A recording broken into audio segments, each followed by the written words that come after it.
नामदेव जी महाराज के नाना जी, नामदेव जी महाराज के नाना जी श्री वामदेव जी ठाकुर जी की सेवा करते थे।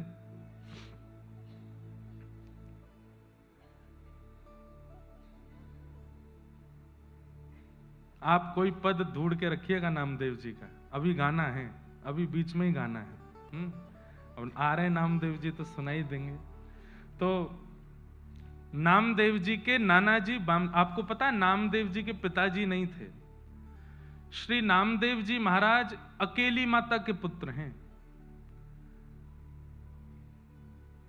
बाल अवस्था थी, मीराबाई जैसा चरित्र है कि जैसे मीराबाई बचपन में अपनी मां से पूछती थी कि मेरे पति कौन, तो मां ने कह दिया ये गिरधर गोपाल तेरे बींद हैं, तब से ही मान लिया कि ये मेरे पति हैं।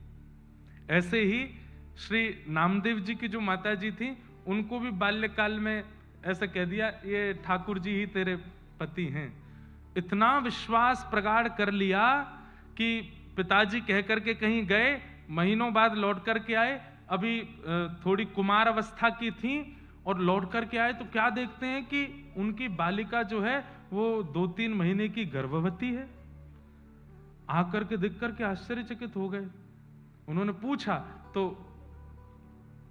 नामदेव जी की माता जी बोली पिताजी आपने कहा था कि ये मेरे पति हैं, तो बस वो मेरे पति हैं, मैं उनकी गृहिणी हूं, उसी कृपा से हम दोनों का विवाह हुआ, उन्हीं की संतान गर्भ में है। जिन पिताजी ने बोला उन्हीं को ही विश्वास नहीं हुआ, वही कह रहे हैं ऐसे कैसे हो सकता है, ये तू झूठ बोल रही है, तू मेरे सामने झूठ बोल रही है, समाज क्या कहेगा, संसार क्या कहेगा, विवाह हुआ नहीं, तेरे गर्भ में बालक। पिताजी मैं झूठ नहीं बोल रही। लेकर के गए ठाकुर जी के सामने, बोले शपथ खा के बोल। ठाकुर जी की शपथ खा करके बोली मैं सत्य बता रही हूं, ये ठाकुर जी का ही प्रसाद है। पिताजी के रोम रोम कांपने, अब भी विश्वास हो, तू झूठी शपथ खा रही है।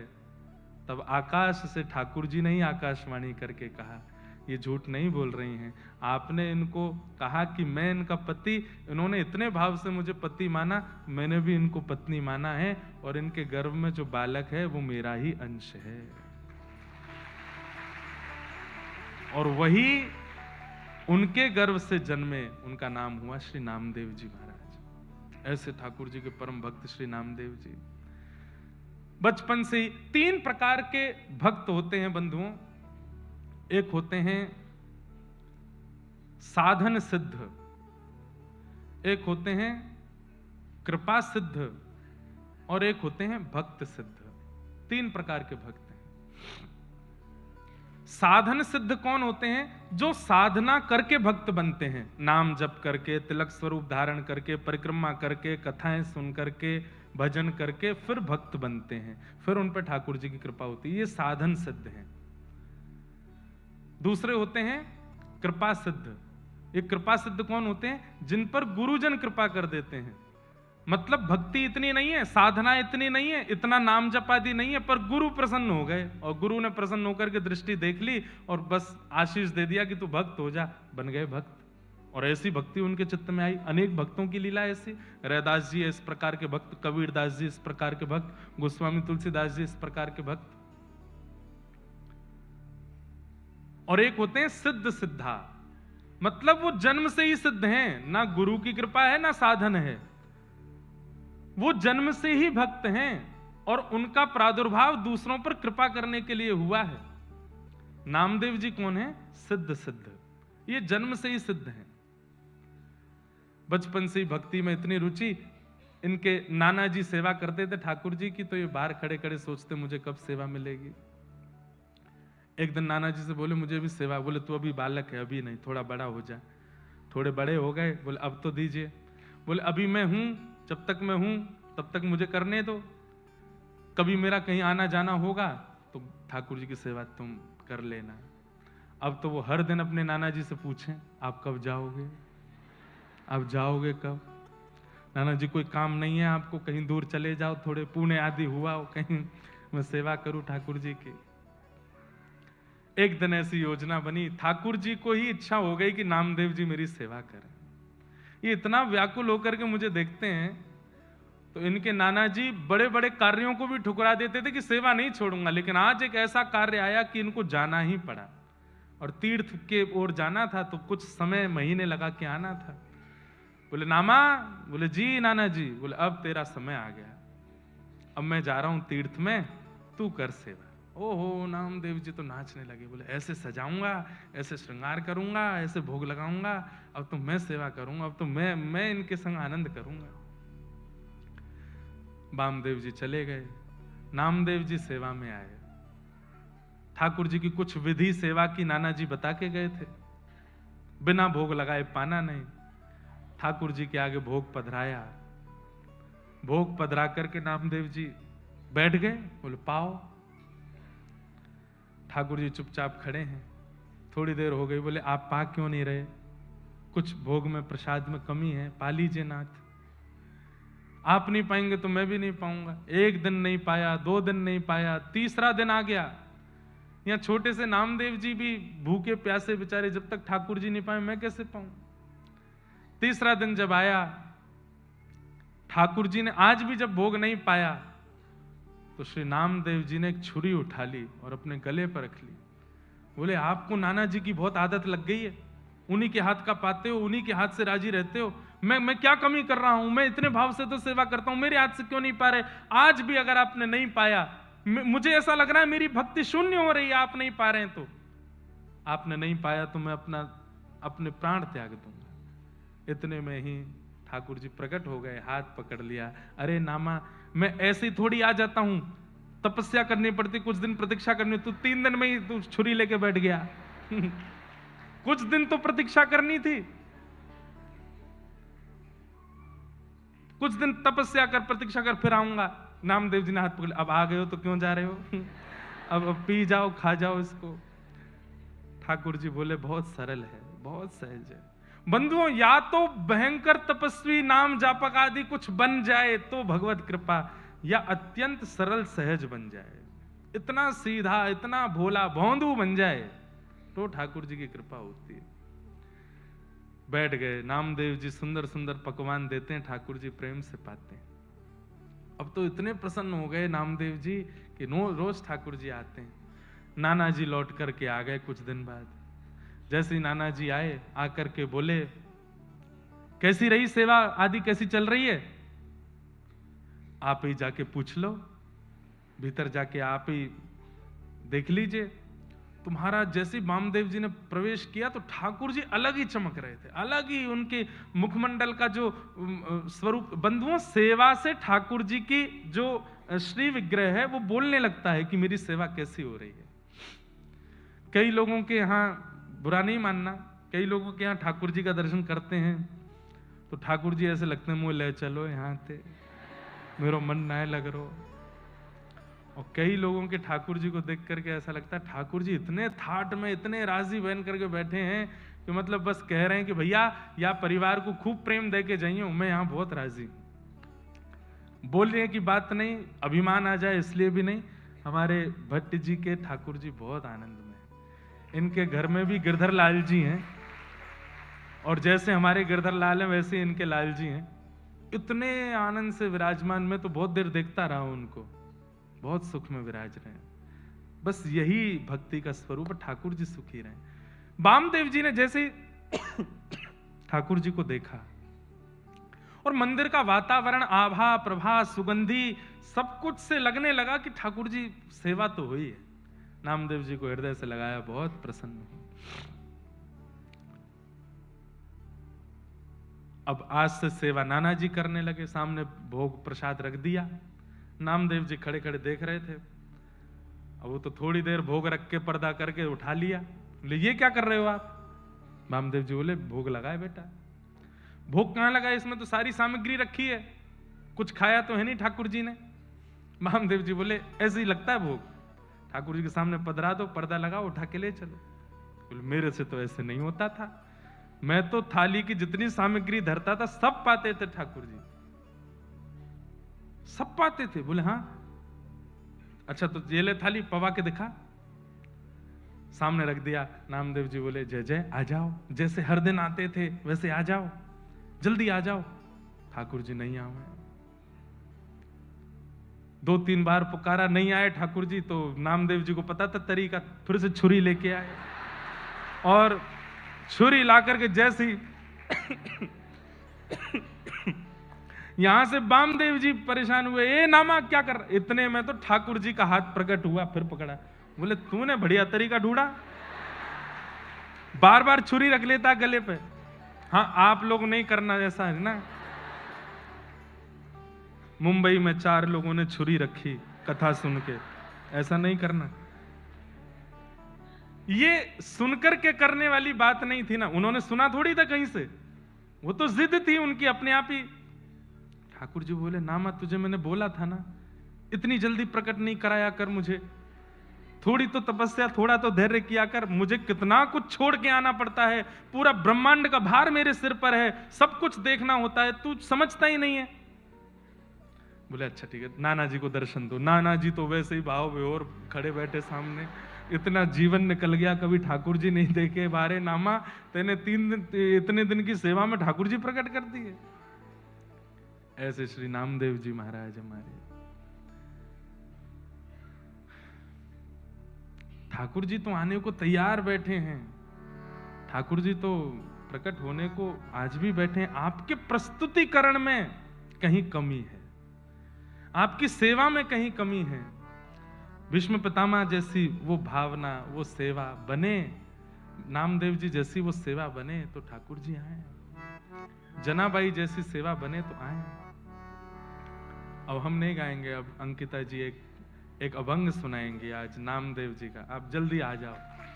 जय। और जरूर आप लोग बड़े भाव से सुनना। मराठी कितने लोगों को आती है? वाह भाई, तो इनका भाव सुन के फिर हमको सुना देना ये क्या गा के गए हैं।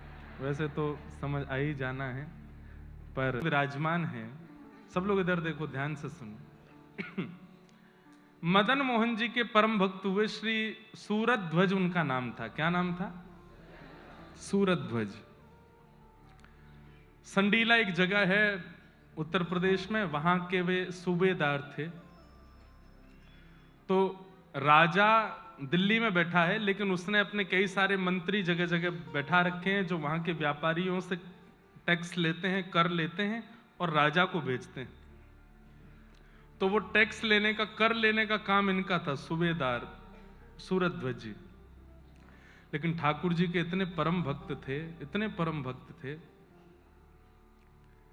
इनका बस मन होता था कि मैं एक दिन आवे सब छोड़ करके वृंदावन चला जाऊंगा। तो एक बार मदन मोहन जी के लिए इन्होंने गुड़ की सामग्री संडीले से भेजी, गुड़ भेजे, बहुत दूर है वृंदावन से।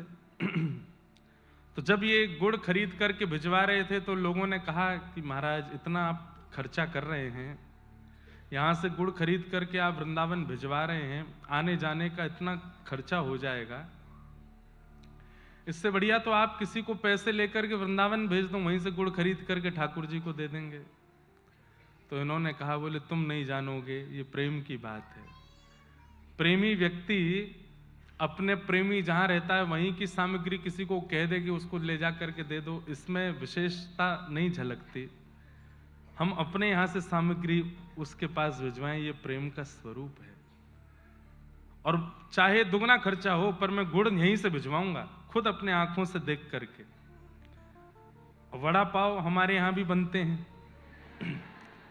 अब आपने क्या किया कि बात हुई हमसे, हमने कहा वड़ा पाव खाने का मन है, आपने वहीं एप्लीकेशन खोली, वृंदावन के पास कहाँ मिलता है, वहीं से ऑर्डर कर दिया, हमारे एड्रेस पे आ गया।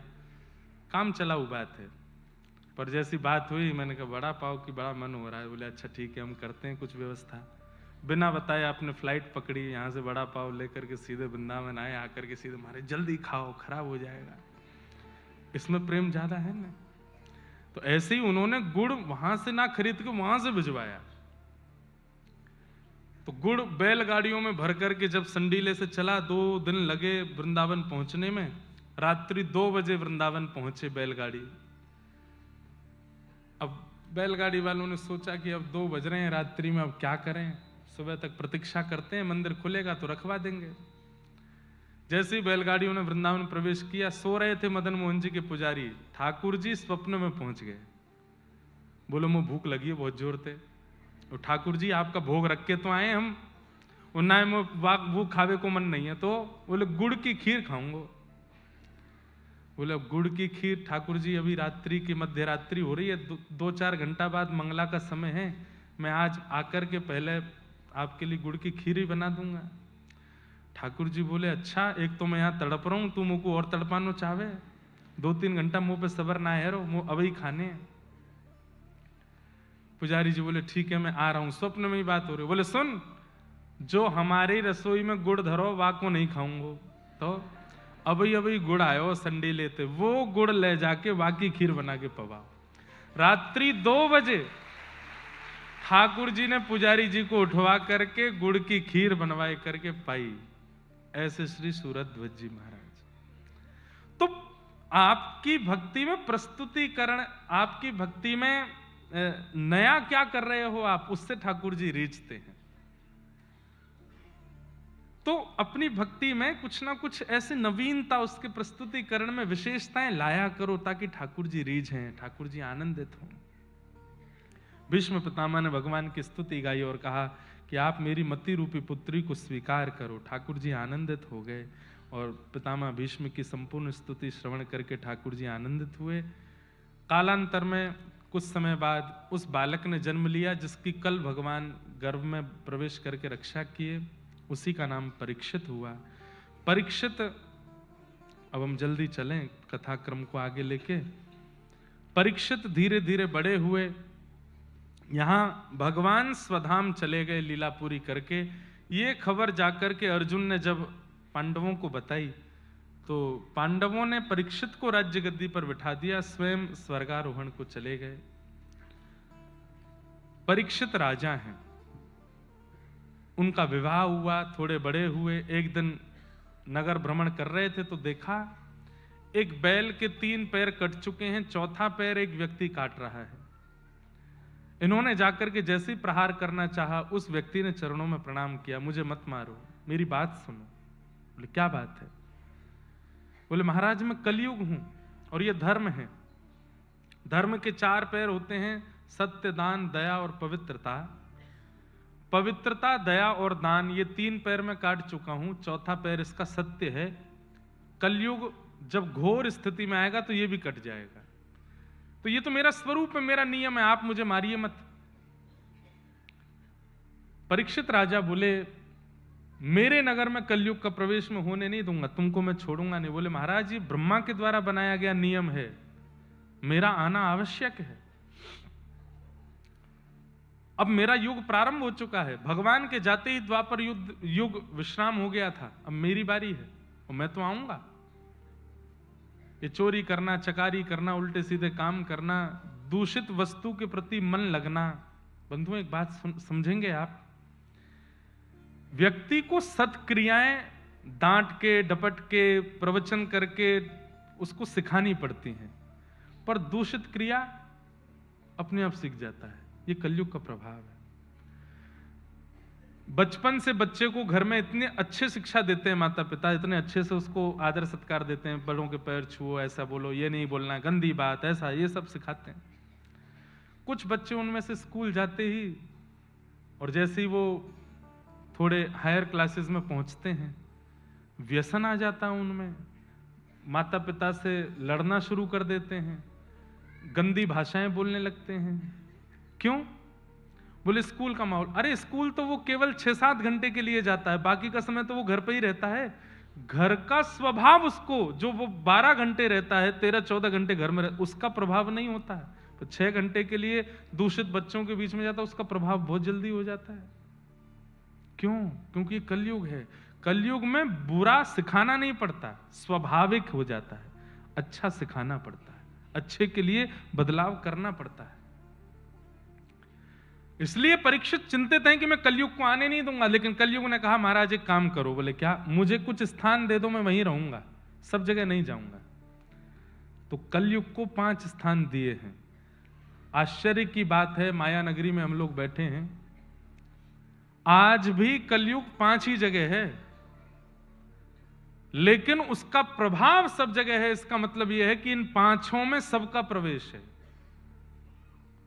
द्यूतं पानं स्त्रियः सूना यत्रा धर्मश्चतुर्विधः पुनश्च याचमानाय जातरूपमदात् प्रभो। द्यूतम पानम स्त्रियः सूना, पहले 4 स्थान दिए। सबसे पहला स्थान द्यूतम जुआ, और कह लो पैसे का गलत प्रयोग, उसमें कलयुग का निवास होता है। जब धन को व्यक्ति गलत स्थिति के लिए और जुए में इस्तेमाल करता है, दांव पर लगाता है धन को, उसमें कलयुग निवास करता है। दूसरा स्थान है पानम, अपने मुख में जिह्वा पर जो वस्तु धारण नहीं करनी चाहिए उसको धारण करना, चाहे वो पीने की हो, खाने की हो, कुछ भी हो, इन सब में कलयुग का निवास होता है। द्यूतम पानम स्त्रिय, पर स्त्री संग, पर पुरुष संग, उसमें कलयुग का निवास होता है। और चौथा स्थान बताया गया कलेश, लड़ाई झगड़ा मार काट, इसमें कलयुग का निवास है। और 5वां स्थान दिया बिना मेहनत से कमाया गया धन, अनीति से कमाया गया धन। ये 5 स्थान कलयुग के हैं। जो व्यक्ति इन 5 से सतर्क है उस व्यक्ति को यह प्रमाणित रूप से कहा जा सकता है कि वो द्वापर में, सतयुग में या त्रेता में है, उस पर वो कलयुग में नहीं है। कलयुग ब्रह्मांड में नहीं है, विचारों में है। अगर इन 5 भावों से आप बचे हैं तो आप पर कलयुग का प्रभाव नहीं होगा। पर दुर्भाग्य है हम सब इन 5 में कहीं ना कहीं रत हैं, इसलिए कलयुग का प्रभाव है। द्यूतम, जुआ नहीं खेलना। अभी आ रही है नए साल, इस अंग्रेजी नववर्ष पर लोग क्या नहीं करेंगे, सब कुछ कर देंगे। हमारे यहाँ लोग बाग कहते हैं कि भाई नव वर्ष आ रहा है, इस वर्ष जो भी किया सब कुछ ठीक करना है, नए साल पे कुछ नई शुरुआत करनी है। पर पढ़े लिखे लोग 31 की रात को जो पूरे 365 दिन किया वो सब कर देते हैं, और कितनी देर में, 11 से 12 के बीच में, 1 घंटा में सब हो जाता है उनका। नव वर्ष प्रारंभ हो रहा है। द्यूतम, जुआ नहीं खेलना। पानम, कहते हैं जीव पर सरस्वती विराजती है, हर किसी की जीव पर पूरे दिन में एक बार सरस्वती विराजमान होती है, ऐसी कहावत है। तो जिस आसन पर ठाकुर जी को बैठना है, सरस्वती को बैठना है, आप उसको इतना दूषित कैसे कर सकते हो? और पानम का मतलब मद्य आदि पान, ये तो है ही। जो लोग जिह्वा से गंदे शब्दों का उच्चारण करते हैं उन पर भी कलयुग का प्रभाव होता है। कई लोग संसार में बिना गाली के बोलते ही नहीं है, हिंदी में देते हैं, अंग्रेजी में देते हैं, कोई भी बात हो जाए उनके मुंह से गाली ही निकलती है। पहले एक समय था कि हे भगवान ऐसे निकलता था, अब कुछ शॉकिंग होती है तो गाली देते हैं। ऐसे कितने विचित्र लोग हो गए, उसमें कलयुग का निवास है। पर स्त्री और पर पुरुष संग, इसमें कलयुग का घनघोर निवास है। और कलेश, लड़ाई झगड़ा, बंधुओं विचार किया करो कि अगर मेरे शांत होने से सब समाप्त हो जाएगा तो शांत ही हो जाओ, भले ही आपकी गलती नहीं है, उसमें कुछ घट तो जाएगा नहीं। पर आजकल ईगो हमारा इतना ज्यादा हाई हो चुका है कि हम शांत नहीं रह सकते, हमारा लड़ना जरूर। इसने ये कह कैसे दिया, मुझसे ये बोल कैसे दिया, मेरे बारे में ये हो कैसे गया, और इसी चक्कर में ये कलेश होते हैं, लड़ाई झगड़े सब चलते हैं। उसने कह दिया, आप हो गए, नहीं हुए। हम लोग बड़े विचित्र हैं, कोई हमारे बारे में कुछ बोल दे तो हमको वो स्वीकार नहीं, और हम उस स्वीकृति ना होने पर उससे लड़ने पहुंच जाते हैं। नहीं कहना, हमें लोग इतना प्रेम देते हैं, इतना सब कुछ करते हैं, इसका मतलब ये नहीं कि कुछ गलत नहीं बोलते, बहुत बोलते हैं, बहुत कुछ बोलते हैं। पर सुनकर के उस पर अगर मैं रिएक्ट करने लगा तो मैं आध्यात्मिक कैसे माना जाऊं, ठाकुर जी की श्रेणी में मैं कैसे माना जाऊं? संसार का मुख है, उन्हें मुख मिला है, फ्रीडम ऑफ स्पीच है उनके पास, वो कुछ भी बोल सकते हैं, आपको सहना पड़ेगा। आप कलेश मत करो, अपनी तरफ से लड़ाई मत करो, शांत रहो। एक समय थकेगा, अपने आप शांत हो जाएगा। तो कलेश, इसमें कलयुग का निवास। और 5वां और सबसे खतरनाक स्थान है बिना मेहनत के कमाया गया धन। हर व्यक्ति जानता है मेरा परिश्रम कितना था और मुझे कितना प्राप्त हुआ। वैसे तो लड़ाई ज्यादातर इस बात की है कि परिश्रम ज्यादा कर रहे हैं, मिल कम रहा है, पर वर्क फ्रॉम होम हमने देखा है। ऑफिस अब आप फिजिकली ऑफिस जाते तो आप नहा रहे हो, धो रहे हो, तैयार हो रहे हो, और वर्क फ्रॉम होम में रजाई में से उठे, बाल काढ़े, आंखें साफ करी, जी बॉस, तैयार है। कहीं ना कहीं इसमें परिश्रम नहीं है ना। बच्चों की स्टडी फ्रॉम होम हो रहा था कुछ साल पहले, बच्चे कैसे पढ़ रहे थे सबको पता है। तो कहीं ना कहीं जब आप परिश्रम ना करके धन अर्जन करने की इच्छा रखते हैं, उसमें कलिकाल आता है। अब कई लोग मुझे बोलते हैं शेयर मार्केट के बारे में, उसके बारे में। आप मुझसे मत पूछो, खुद विचार करो, उसमें मेहनत हो रही है। जहां परिश्रम नहीं हो रहा, बौद्धिक परिश्रम, शारीरिक परिश्रम नहीं बन रहा और आप धन कमा रहे हैं, तो वो धन तो आ जाएगा पर वो विकृत करेगा। एक समय आने पर आपकी और आपके आने वाले बच्चों की बुद्धि को विकृत करेगा। भगवान के यदुवंश के नाश का कारण ही केवल यही बना कि इतनी संपत्ति भगवान श्री कृष्ण की और पूरी सोने की नगरी द्वारिका यदुवंशियों को बिना परिश्रम के प्राप्त हो गई। तब ठाकुर जी ने विचार किया कि बिना परिश्रम के प्राप्त है, यही इनकी बुद्धि को विकृत करेगी, इसको नष्ट करना पड़ेगा। डुबा दिया द्वारिका में, समुद्र में द्वारिका को। इसलिए अनीति का जो धन होता है, अब पुलस्त ऋषि के खानदान में जन्मा है रावण, ब्राह्मण कुल में जन्मा है, सारस्वत ब्राह्मण है, फिर भी राम जी से इतना विद्वेष क्यों? अनीति का धन घर में जब आता है तो सर्वगुण होने के बाद भी बुद्धि विकृत हो जाती है। घर में तप अनुष्ठान ब्राह्मणों के आने के बाद भी बुद्धि विकृत हो जाती है। इसलिए बिना मेहनत का धन रखना ही नहीं है। ये 5 स्थान कलयुग को प्रदान किए। राजा परीक्षित लौट करके आए, आकर के अपने तहखाने में से एक मुकुट उतार करके अपने सिर पर धारण किया, बस देखने के लिए कि मैं कैसा लग रहा हूं, और बस उसी से ही हृदय में विकृति प्रारंभ हो गई।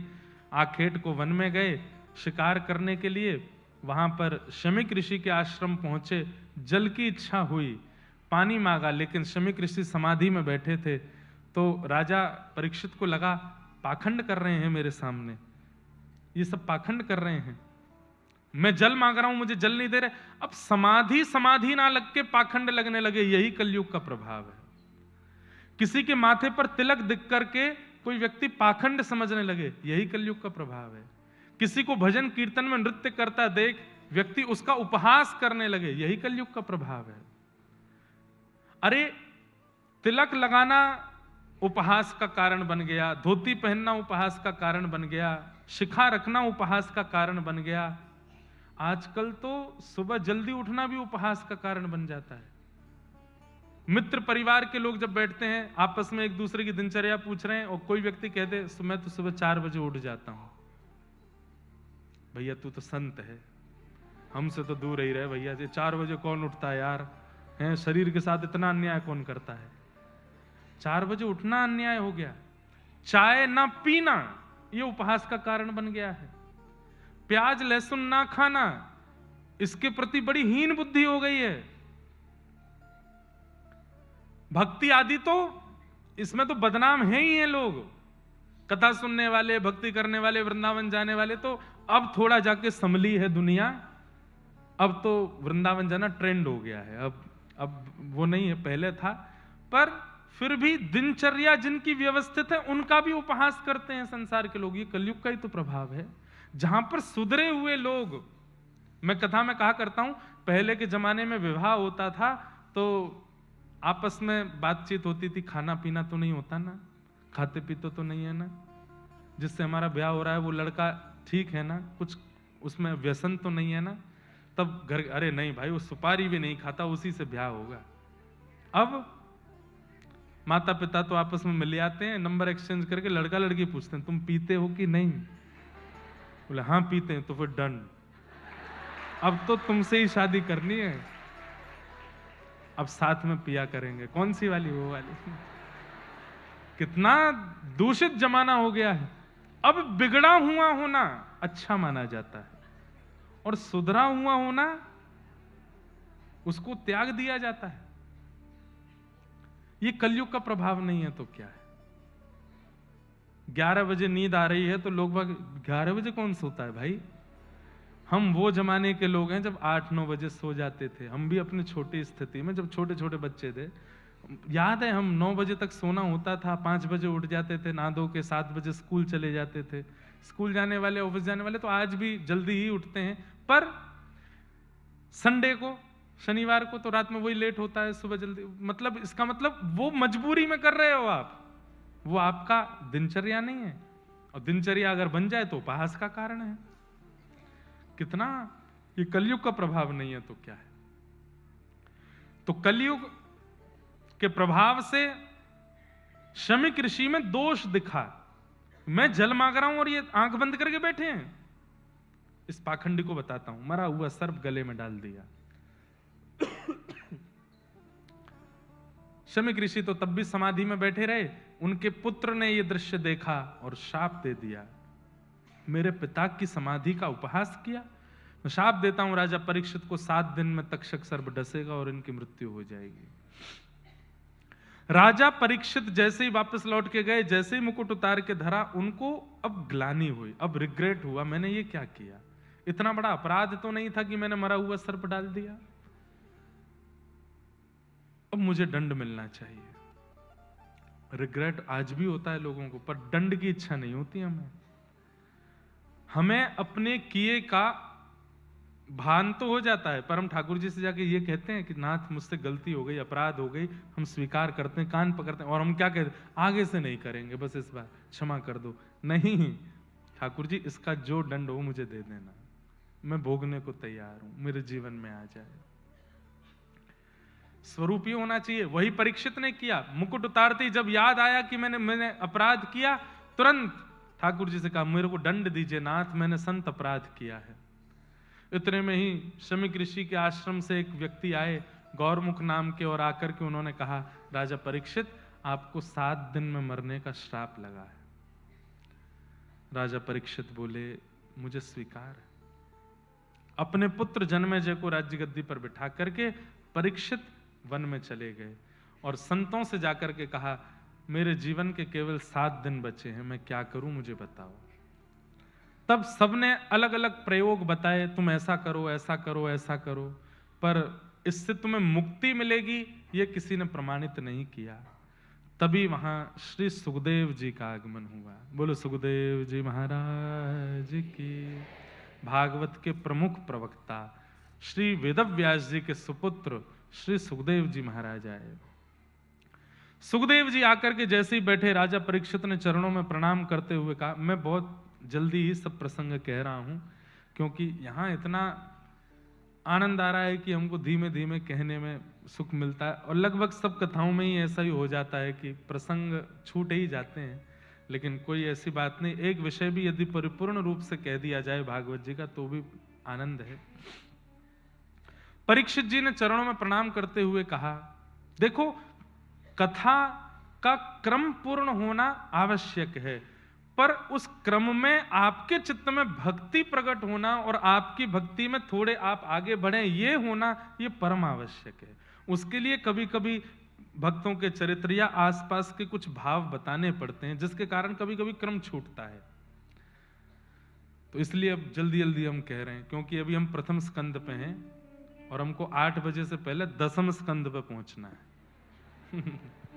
तो एक प्रकार से हमको मुंबई से श्रीलंका पहुंचना है, समुद्र लांघना है। तो जल्दी जल्दी भाव कह रहे हैं, आप बस सुनते जाना, मैं सब सूत्र कहूंगा। राजा परीक्षित चरणों में प्रणाम करते हैं और सुखदेव जी से ज्यादा समय व्यर्थ ना करते हुए कहते हैं, मेरे जीवन के 7 दिन बचे हैं, मुझे क्या करना चाहिए आप बताओ, मैं मुक्ति कैसे प्राप्त करूं। अब यहां से द्वितीय स्कंद प्रारंभ होता है। वरीयाने शते प्रश्न क्रतो लोकहितं नृपः आत्मवित् सम्मतः पुंसां श्रोतव्यादिषु यप्पर। राजन, तुमने जो प्रश्न किया, अगर वो दुनिया के लिए किया है तो बहुत अच्छा है, अपने लिए किया है तो ये अच्छा नहीं है। कृतो लोक हितम नृप, लोक हित के लिए ये प्रश्न अच्छा है, पर तुम्हारे पर्सनल ओपिनियन के लिए ये प्रश्न अच्छा नहीं है। क्यों? मैं दुनिया में नहीं हूं। बहुत ध्यान से सुनिए सब लोग, सबके लिए अच्छा है, मेरे लिए अच्छा नहीं है, इसका मतलब क्या मैं सब में नहीं आता? राजा परीक्षित, तुमने पूछा कि जल्दी मरने वाले की मुक्ति का उपाय क्या है। इसमें अगर तुम संसार के लिए ये बात पूछ रहे हो कि भाई संसार में कोई जल्दी मरना अवस्था में हो तो वो क्या करे, उसके लिए ये प्रश्न अच्छा है, पर तुम कौन हो ये बात अलग है। क्यों? मैं विशेष क्यों हूं? तब सुखदेव जी समझाते हैं, तुम्हारे जीवन के 7 दिन बचे हैं। सबसे पहली बात तुमको ये पता है, संसार के लोगों को ये पता नहीं कि उनके जीवन के कितने दिन बचे। तुम्हें ये पता है कि तुम्हारे जीवन के 7 दिन बचे हैं। अब संसार में कोई व्यक्ति मरणासन अवस्था, कल ही मृत्यु हो जानी है, उसे तो नहीं पता। तो उसके लिए अगर ये प्रश्न है तो ये ठीक है, तो हम बता देंगे तो वो कर लेगा कुछ ऐसा कि भाई मेरे अगले क्षण प्राण निकले तो उससे पहले मैं ये कर लूं।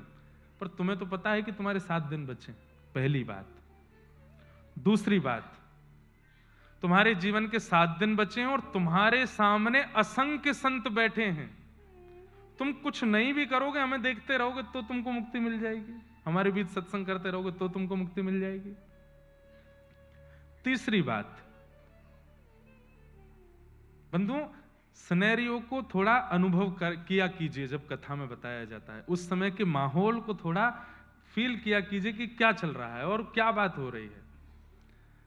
परीक्षित जी को सुखदेव जी समझा रहे हैं कि ये मुक्ति का प्रश्न तुम्हारे लिए उचित नहीं है। क्यों? पहला रीजन, तुम्हें पता है 7 दिन बचे हैं। दूसरा रीजन, तुम्हारे सामने इतने सारे संत बैठे, कोई ना कोई कुछ ना कुछ तो कर ही देगा। और तीसरा कारण, क्या? तुम वो व्यक्ति हो जिसने जन्म बाद में लिया है, अपनी मां के गर्भ में ही ठाकुर जी का दर्शन कर लिया है। तुम्हें तो याद नहीं होगा पर सुना तो होगा तुमने कि जब तुम अपनी मां के गर्भ, उत्तरा के गर्भ में थे, तब भगवान अंगुष्ठ मात्र बन के भीतर आए थे और अपनी गदा चक्रा नाम की, कल मैंने ये प्रसंग सुनाया नहीं था तो बहुत अच्छा प्रसंग, अश्वत्थामा ने ब्रह्मास्त्र छोड़ दिया था तो उत्तरा दौड़ी दौड़ी भगवान के चरणों में गई कि नाथ ये ब्रह्मास्त्र मुझे मारने आ रहा है, मैं मर जाऊं, मेरा बालक बचा लीजिए। क्यों? मैं विधवा हो चुकी हूं, मेरे पति पहले ही जा चुके हैं, उनको चक्रव्यूह में मार दिया है, कम से कम मेरा बालक जीवित रहे। तो भगवान सामने खड़े रहे, वायु मात्र रूप धारण करके उत्तरा के गर्भ में प्रवेश करके अपनी गदा को चक्र के भांति घुमाया ठाकुर जी ने गर्भ में, और तब आकाश में ब्रह्मास्त्र नष्ट हुआ। ये वही बालक है परीक्षित।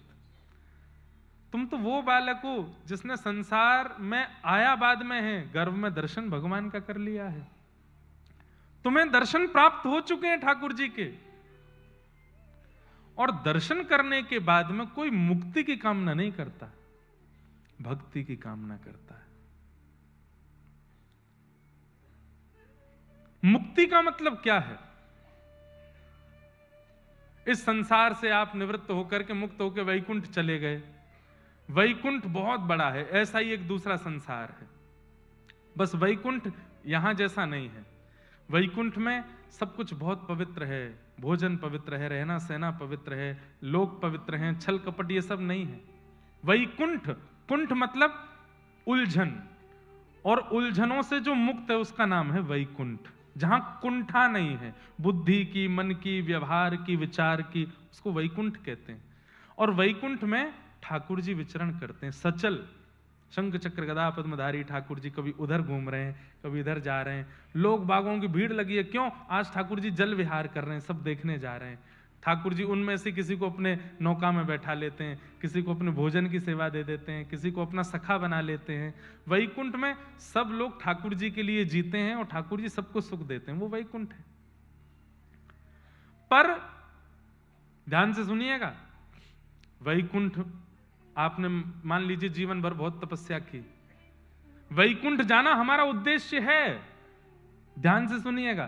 पर एक बात सुन लीजिए, आप खूब भजन पूजन करके जीवन भर पवित्रता करके आपने मृत्यु के बाद वैकुंठ प्राप्त कर लिया। अब वैकुंठ में जैसे ही आप पहुंचे तो वैकुंठ में क्या, ओ लाला भैया कहाँ चढ़ गो, ओ भैया देवता, नीचे गिर जाएगा लाला पल्लंगू चलो जा। हाँ सुनो, अभी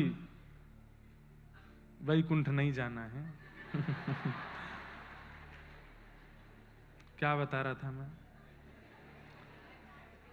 ये धारा मैं चाहूं तो रुक सकती है, और कोई के चाहने से मत रोका करो, नहीं तो फिर भूल जाता हूं। तो वैकुंठ, हाँ मान लीजिए कि आप जीवन भर भजन करके वैकुंठ चले गए। अब वैकुंठ जैसे ही आप पहुंचे, द्वार खुले, जय विजय ने आपका स्वागत किया। अच्छा, वैकुंठ में सब चतुर्भुज रहते हैं, आप भी चतुर्भुज हो जाओगे जब पहुंचोगे। चतुर्भुज होकर के आप पहुंचे, आपको बताया जाएगा ये आपका भवन है, इसमें आपको रहना है, ये आपका आसन है। आज शाम को एक सभा बैठेगी, ठाकुर जी के पहले दर्शन आपको होंगे, और आप उस सभा में आ जाना, इतने नंबर चौकी पे आके आपको बैठना है, ऐसा ऐसा रहेगा। आप जाओगे, बढ़िया स्नान ध्यान करोगे, पवन सुगंधी आ रही है, बहुत सुंदर है, मन में विकार उत्पन्न नहीं हो रहे, बस भक्ति ही भक्ति चल रही है। स्नान ध्यान करके शाम को सभा में आप पहुंचे, ठाकुर जी मंच पर बैठे, उनके मधुर दर्शन करके नेत्र सजल हो रहे हैं। थोड़ी देर देखने के बाद फिर आपने देखा कि और कौन कौन है वैकुंठ में, तभी आपने दृष्टि घुमा के देखी तो सब बैठे थे। थोड़ी दूरी पर बोले भाई ये कौन है, बोले ये रावण है। थोड़ी दूर पर ये कौन, बोले कंस है। ये कौन है, बोले ये पूतना है। ये अघासुर, बकासुर, धैनुकासुर, जितने राक्षस भगवान से मरे सब वैकुंठ में। हिरण्यकश्यप भी बैठा है, हिरण्याक्ष भी बैठा है, जबकि ये तो जय विजय के ही रूप हैं, पर सब अपने अपने स्वरूप से बैठे हैं। उस समय आपको लगेगा, मतलब मैंने पूरा जीवन इतनी पवित्रता से रह करके, नाम आदि करके, इतना सब कुछ घिस करके अपने शरीर को, तब मुझे वैकुंठ मिला, और ये लोग गाली गलौज करके, उल्टे सीधे काम करके, और सब नरक के सब कर, ये भी वैकुंठ आ गए। मुझ में इनमें अंतर क्या है फिर? वैसे तो ये भावना कभी भक्त के चित्त में नहीं आती कि मुझसे कोई श्रेष्ठ है, मैं अश्रेष्ठ हूं, पर उस समय अपने भजन पर चिंता होगी कि मेरे भजन से मुझे वही मिला जो इन राक्षसों को प्राप्त हो गया। तो कहीं ना कहीं उस समय ये लगेगा, यार इससे बढ़िया तो थोड़ा हम भी डोल डाली कर लेते। ठीक है, अब ठाकुर जी तो सबको एक ही स्वरूप दे देते हैं। तो वैकुंठ में भी कहीं ना कहीं मन में ऐसी भावना आ सकती है कि भाई मैंने इतना भजन किया और ये राक्षसों को भी वही प्राप्त हो गया। बल्कि वो राक्षस रूप में नहीं रहते, वहां पर वे भी वैष्णव रूप में आ जाते हैं। लेकिन मुक्ति से भी श्रेष्ठ है भक्ति। क्यों? क्योंकि मुक्ति का मतलब है मृत्यु के बाद किसी लोक में जाकर के भगवान का दर्शन, और भक्ति का मतलब है जीते जी इसी लोक में भगवान का दर्शन। जो संत ज्ञानेश्वर जी को हुआ है, जो संत ज्ञानेश्वर जी को हुआ है, जो श्री तुकाराम जी को हुआ है, जो श्री नामदेव जी को हुआ है, जो श्री मीराबाई को हुआ है, जो सूरदास को हुआ है, जो कुम्मनदास को हुआ है, इसी लोक में। हे परीक्षित राजन, तुम मुक्ति की कामना मत करो। 7 दिन बाद मृत्यु निश्चित है, ये तुम्हें पता है। अब तो तुम ये कामना करो कि मेरे 7 दिन बाद प्राण निकले, उससे पहले ठाकुर जी को मुझे प्रकट करना है यहां पर। ये प्रश्न करो मुझसे। मुक्ति की कामना मत करो, भक्ति की कामना करो। बंधुओं, यहां बैठे जितने लोग हैं, मेरी सबसे प्रार्थना, मुक्ति तो हमें मिली ही जानी है, ये तो कन्फर्म है। हम कथा सुनते हैं, पवित्र रहते हैं, नाम जप करते हैं, सत्संग करते हैं, व्यवस्थित जीवन जीते हैं, छल कपट नहीं करते, मुक्ति तो मिल ही जानी है। पर उद्देश्य मुक्ति नहीं, उद्देश्य ये होना चाहिए मेरी अंतिम श्वास निकले उससे पहले मुझे विठोबा को प्रत्यक्ष देखना है। हमारा उद्देश्य ये होना चाहिए। ये हाथ कभी यहां से कभी ऐसे हो जाए, ये भुजा कभी ऐसे से ऐसे हो जाए, ये नेत्र नीचे से कभी ऊपर उठ जाए, ये मेरा उद्देश्य होना चाहिए। और मैं उसके लिए जो हो सकेगा सब करूंगा, मुझे विठोबा प्रत्यक्ष दिख जाए। जनाबाई की यही इच्छा थी। रोज जनाबाई का नाम आता है पर प्रसंग नहीं बोलता मैं, पर बहुत सुंदर प्रसंग है। अपने माता पिता के साथ गई थी पंढरपुर, और पंढरपुर किस भावना से गई थी पता है? कि मैं वहां जाऊं और मैं वहां अपने आप खो जाऊं। इसी भावना से गई, मुझे विठोबा से मिलना है। छोटी सी जनाबाई जैसे ही पहुंची पंढरपुर, एकादशी का दिन, आषाढ़ी, भयंकर भीड़ पंढरपुर में, तिल रखने की जगह नहीं है। कहते हैं कि बड़ी भरी भीड़ में जनाबाई का एक हाथ पिता ने, एक हाथ मां ने पकड़ा था। वो तो पकड़ के चल रहे थे, भीड़ देख करके जनाबाई छोटी सी, उसने सोचा इनके संग रहना तो है मुझे, माता पिता मेरे सर्वस्व हैं, पर मुझे विठोबा को प्राप्त करना है, ये मुझे करने नहीं देंगे। जानबूझ करके अपना हाथ ही छोड़ दिया और खो गई।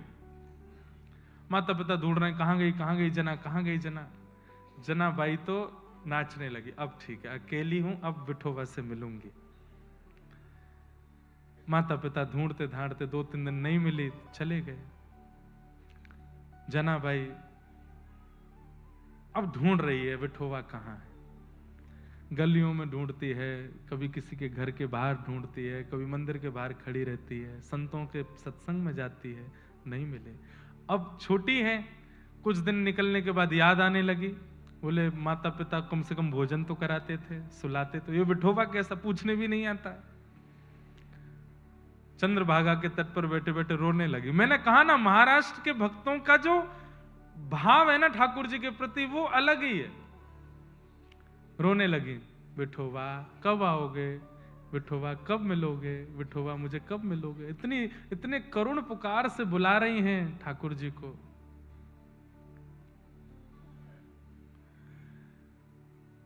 तभी श्री नामदेव जी महाराज और सब परिवार के लोग वहां आए। उन्होंने जैसे ही देखा कि जना रो रही है, बोले क्या नाम है तुम्हारा? बोले मेरा नाम जना है। अच्छा चलो हमारे साथ चलो। और उनके घर में जाकर के वहीं रहने लगी, वहीं सेवा भाव करने लगी, संत सेवा होने लगी, रसिकों की सेवा होने लगी। हर एकादशी को कीर्तन होता था और कीर्तन में बड़े बड़े वैष्णव आते थे। कहते हैं एकादशी के दिन पंडरीनाथ भगवान पंढरपुर में भ्रमण करते हैं। मंदिर में नहीं होते उस दिन, ठाकुर जी ऊपर ध्वजा जी पर रहते हैं, नीचे रहते हैं, वैष्णवों की वारी में नृत्य करते हैं। तो जब वहां कीर्तन होता तो जनाबाई देखती कि इतने सारे वैष्णव नाच रहे हैं, और तभी वो क्या देखती, सांवरा सलोना मुख, सिर पर सुंदर मुकुट धारण किए, पीतांबरी पहने, कमर पर हाथ धरे ठाकुर जी प्रत्यक्ष आए। जनाबाई ने देखा, अरे ये तो विठोबा है। और ठाकुर जी आए, किसी को नहीं दिख रहे हैं, किसी को नहीं पता चल रहा है। जो लोग वहां नृत्य कर रहे थे उनके ऐसे हाथ में हाथ दे करके ठाकुर जी भी नृत्य कर रहे हैं, उन्हें नहीं पता चल रहा है, जनाबाई को दिख रहा है। और जनाबाई देख करके कितनी खुश हो रही है, ओ ठाकुर जी नाच रहे हैं, ठाकुर जी उछल रहे हैं, ठाकुर जी गा रहे हैं। किसी को अनुभव नहीं हो रहा, बस जनाबाई को दिख रहा है। सब लोग इधर देख रहे हैं और जना उधर देख रही है। क्यों? ठाकुर जी वहां नाच रहे हैं, एकांत में नृत्य कर रहे हैं। ऐसी जना का भाव ठाकुर जी दिखते थे। लेकिन जनाबाई छोटी बालिका है ना, ठाकुर जी से बोलती, आप पूरे दिन खड़े रहते हो, मैंने मंदिर में देखा, थक जाते हो, इतना नहीं नाचो, चलो अब बस करो, खड़े हो जाओ, दर्द हो जाएगा पैर में। ठाकुर जी फिर भी नाचते। नहीं मानते तो फिर जनाबाई कीर्तनियाओं के पास जाती, बोले कीर्तन बंद करो। बोले क्यों? थक गए ठाकुर जी, नाच रहे हैं उछल उछल के, उनको दर्द हो जाएगा पैर में। अब छोटी सी जना की कोई बात नहीं माने, और तेज तेज गरज करें जोर जोर से, ठाकुर जी और उछल उछल के नाचें। जना रोने लगे, अरे नहीं नाचो ना, आपको दर्द हो जाएगा। कीर्तन विश्राम हुआ, सब गए तो ठाकुर जी भी अंतर ध्यान। पर कोने में बैठी जनाबाई रो रही है, मेरे विठोबा के पैर में दर्द हो गया होगा, मेरे विठोबा के पैर में दर्द हो गया होगा, किसी ने दबाए होंगे कि नहीं। अरे कोई जाके पुजारी जी को बोलो आज घी लगाएंगे ठाकुर जी के चर, बहुत नाचे हैं।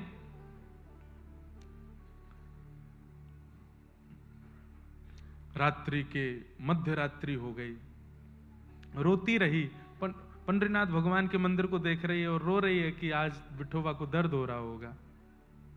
इतने में विठोबा प्रकट हो गए, और प्रकट होकर बोले, जना, जैसे देखा, अरे माझा विठोबा, मेरा विठोबा, तुरंत लिपट गई, जल्दी पैर दिखाओ अपने। हाँ इसीलिए आया हूं, ले गोदी में पैर रख, दबा, तेरे को बहुत चिंता हो रही मेरे पैर की। अब जनाबाई चरण दबा रही है ठाकुर जी के, और ठाकुर जी ऐसे बैठे हैं चरण रख के गोदी में। लक्ष्मी जी कह रही है ये सुख तो मुझे भी नहीं दिया कभी, जो इसको जना को दे रहे। चरण दबा रही है, छोटी सी जना है, ज्यादा तो कुछ जानती नहीं। अब बात क्या करे ठाकुर जी से, तो ठाकुर जी से पूछ रही है भोजन किया? ठाकुर जी बोले हाँ किया। कब किया? रोज नियम है 8:30 बजे ही खाता हूं मैं, मंदिर में टाइम टू टाइम होता है। सुबह 3 बजे, मतलब 3, मुझे नींद भी आ रही हो तो भी उठा देंगे। दोपहर में इतने बजे प्रसादी, रात में इतने बजे भोजन। अच्छा पेट भर गया? हाँ भर गया। छोटे बच्चे यही तो पूछते हैं, इससे ज्यादा क्या बात करें। बहुत देर हो गई, अब शांत बैठे हैं दोनों। ठाकुर जी बोले कुछ बात करो, बहुत रो रही थी तुम, माता पिता छोड़ दिए, विठोबा मिले नहीं, अब मिल गया तो बोलती नहीं। बोल तो रही हूं, सोचने दो। क्या खाया? क्या खाया? पूरन पोली खाई। अच्छा पूरन पोली खाई? बोले हाँ। कल क्या खाया था? ठाकुर जी बोले कल भी पूरन पोली खाई। अच्छा परसों क्या खाया? बोले परसों भी पूरन पोली खाई। उसके पहले क्या खाया था? बोले उस दिन भी। बोले मंदिर में यही बनता है और कुछ नहीं बनता, और जो भी प्रसाद बनता हो वही। ठाकुर जी बोले यही खाया मैंने। रोज यही खाते हो आप? बोले हाँ। आपका मन लग जाता है? लगाना पड़ता है। लेकिन मेरे भक्त भी तो घरों में बनाते हैं, तो मैं वहां भी थोड़ा बहुत पा लेता हूं।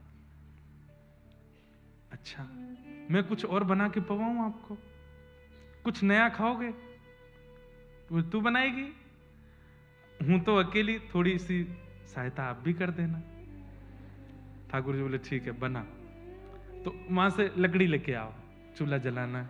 ठाकुर जी लकड़ी लेके आ रहे हो, विठोबा लकड़ी लेके आए, ले जरा जला।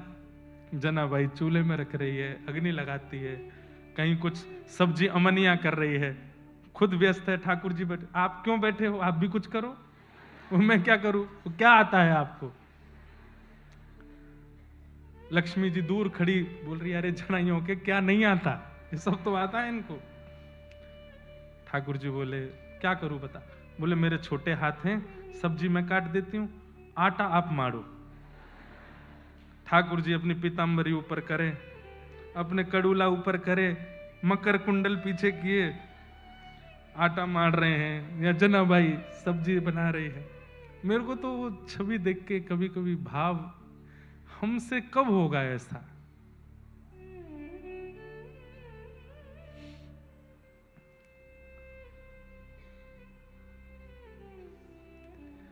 छोटी सी जना ठाकुर जी के लिए प्रसाद बना रही है। दूर खड़ी लक्ष्मी जी भी रुदन कर रही है कि ये सुख तो मेरे अधिकार में भी नहीं है।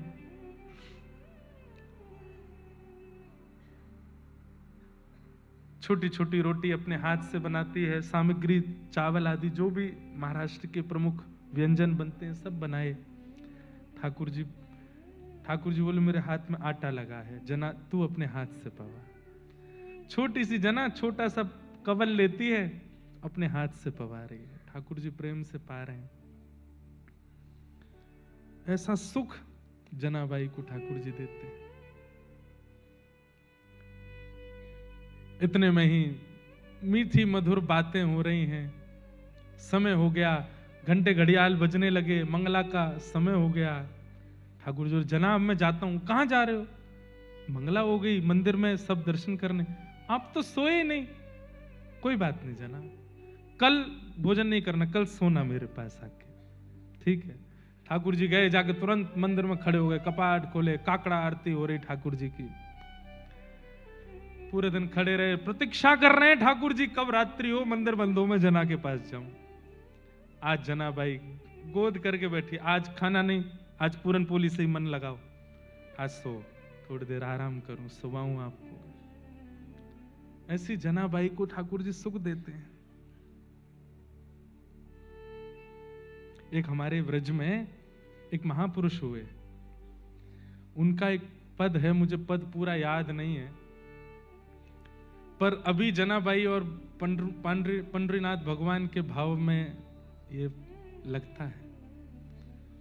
प्रीतम तू मोहे प्राणन्ते प्यारो, प्रीतम तू मोहे प्राणन्ते प्यारो, तुम मेरे पुतलिन में बसत हो। पुतलिन मतलब नेत्र। तुम मेरे पुतलिन में बसत हो, रहो नैनन न्यारे, तू मोहे प्राणन्ते प्यारो, प्रीतम तू मोहे प्राणन्ते प्यारो। एक रात्रि जनाबाई चक्की चला रही है, ठाकुर जी आ गए। ठाकुर जी बोले, जना आज ना खाना है, आज ना सोना है, तो आज तुझसे कुछ सुनना है। तू बहुत मीठा गाती है। बोले, तुम्हें कैसे पता? बोले, जब तू गुनगुनाती है तो मैं सुनता हूं मंदिर में बैठ के। बंधुओं, ठाकुर जी को संगीत बहुत प्रिय है, आप मान लीजिए इस बात को। जब आप कुछ गुनगुनाते हैं, आप कुछ गाते हैं, तो अगर उसमें प्रेम होता है तो ठाकुर जी सुनते हैं।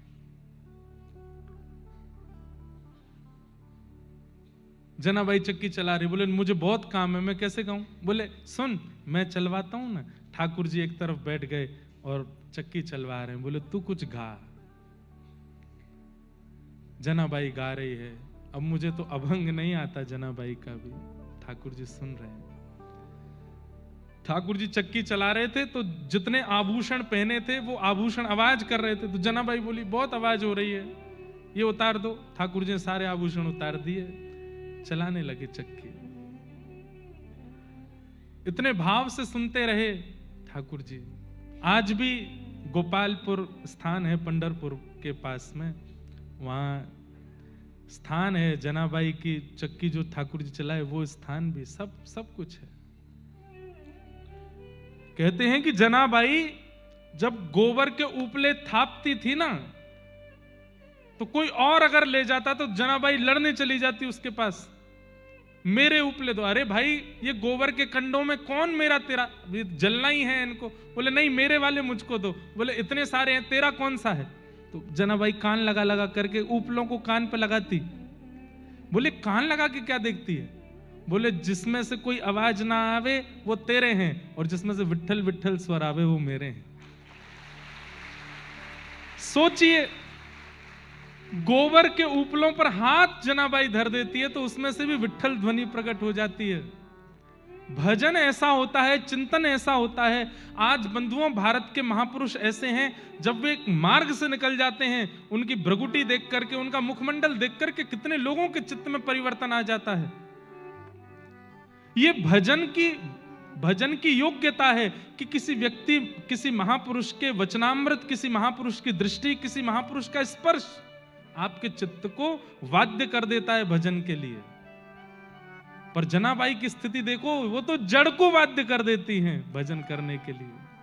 जनाबाई जिस जिस पत्थर को स्पर्श करती है वो भी विट्ठल विट्ठल विट्ठल गाने लगता है।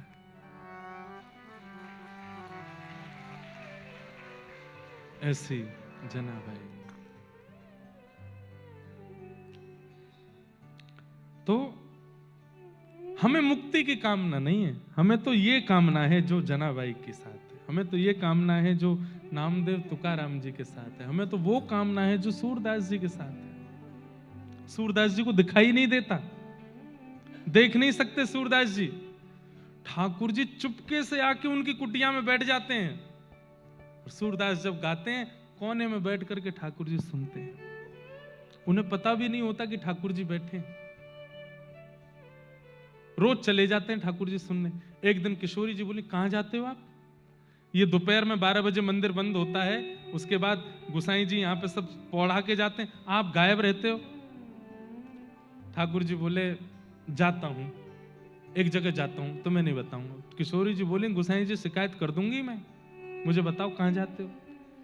अच्छा ठीक है चलो, पर जैसे मैं कहूं वैसे करना, जल्दी जल्दी वापस आएंगे, रुकना नहीं वहां पे।